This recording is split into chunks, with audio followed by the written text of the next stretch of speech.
এইখন south east Barbari VCDCৰ vice chairman আছিলোঁ যোৱা EPPL টাৰ্মত। কিন্তু অতি দুখৰ বিষয় যে তেখেতসকলে 5টা বছৰত মই এজন ভাইচ চেয়াৰমেন হিচাপে যিমানখিনি কাম কৰিব মানে মোক দিব লাগিছিল বা ৰাইজক ওচৰত মই যিমানখিনি কাম লৈ যাব লাগিছিল, মই এইখন চৰকাৰৰ দিনত যিখন চৰকাৰ গ'ল EPPLত সেই চৰকাৰৰ দিনত মই ল'ব পৰা নাই। গতিকে সব সাইডৰ পৰা ৰাইজে আমাক জনাইছে যে আপোনালোকে যোৱা 5 বছৰত একো কাম কৰিব নোৱাৰিলে, এইবিলাক আকৌ BPF চৰকাৰ আহিলে আপোনালোকে এতিয়া ভুৱা প্ৰতিশ্ৰুতি আকৌ ৰাইজক লৈ যাব নেকি? আমি কৈছোঁ নহয়, আমি ৰাইজৰ লগত আছোঁ, ৰাইজে য'ত থাকিব আমি তাতে থাকিব লাগিব। আজি সকলো মানুহ আপোনালোকে দেখা পাইছে স্বতঃস্ফূৰ্তভাৱে EPPLৰ পৰা আহি BPFত জইন লৈছে, কাৰণ BPFৰ ওপৰত ৰাইজে আস্থা লৈছে।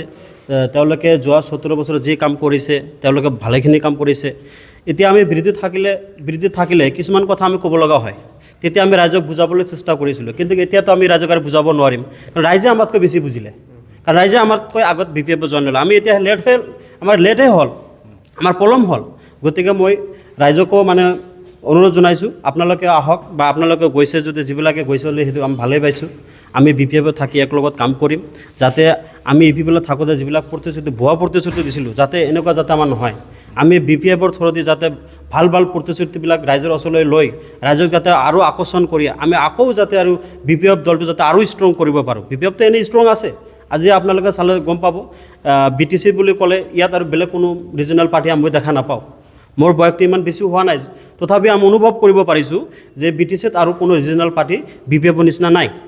তেওঁলোকে শক্তিশালী হয় আৰু আশা কৰিছোঁ BPFৰ যিমান মানে মিত্ৰী দল হিচাপে যিমান মানে কেণ্ডিডেট প্ৰাৰ্থী দিছে তেওঁলোকে জয় হ'ব। আমি মিডিয়া ফ'ল' কৰা মানুহ, আমাৰ যিটো যুগ এই যুগটো মিডিয়াৰ যুগ। আজি আমি ইয়াত কথা পাতি আছোঁ, আমি 10 মিনিট পিছত এইটো ইণ্টাৰনেটত চলি যাব। গতিকে আজিকালি এনেকুৱা যুগত আমি আকৌ EPPLত থাকি আৰু কিয় পিছ পৰি থাকিম? আমি আগবাঢ়িব লাগিব। মই ভাইচ চেয়াৰমেন হিচাপে যিমানখিনি কাম পাব লাগিছিল যোৱা 5 বছৰত কোনো লিডাৰ অহা নাই, অকল আমাক কৈছে বলিৰ পঠা বনাইছে। সাউথ ইষ্ট বাৰবাৰী কি তেওঁলোকে বলিৰ পঠা বনাই ৰাখিলে হ'ব নেকি? এইবাৰ আমি দেখাই দিম যে সাউথ ইষ্ট বাৰবাৰী VCDCত কিমান মানে BPF ষ্ট্ৰং। আমি সকলোকে মানে অনুৰোধ কৰিছোঁ আপোনালোকে সাউথ ইষ্ট বাৰবাৰী হিচাপে EPPL নীল কৰি দিব লাগে, কাৰণ তেওঁলোকে একো দিব নোৱাৰিলে সাউথ ইষ্ট বাৰবাৰী হিচাপে। অকল ইয়াত কিবা কি স্কিমৰ নাম লয়, যিবিলাক EPPL স্কিমৰ নাম লয় আমি আজিৰ যুগৰ মানুহে গম নাপায়, কিবা কয়। আমি দুখীয়া মানুহ, আমি গাঁৱত লৈ যাব লাগিব অৰুণোদয়, আমি লৈ যাব লাগিব ৰেচন কাৰ্ডৰ, আমি লৈ যাব লাগিব ৰাস্তা ঘাটৰ কাম। আমি আণ্ডাৰ ডেভেলপ এৰিয়াত থাকোঁ, আমি ডেভেলপিং হ'ব লাগিব।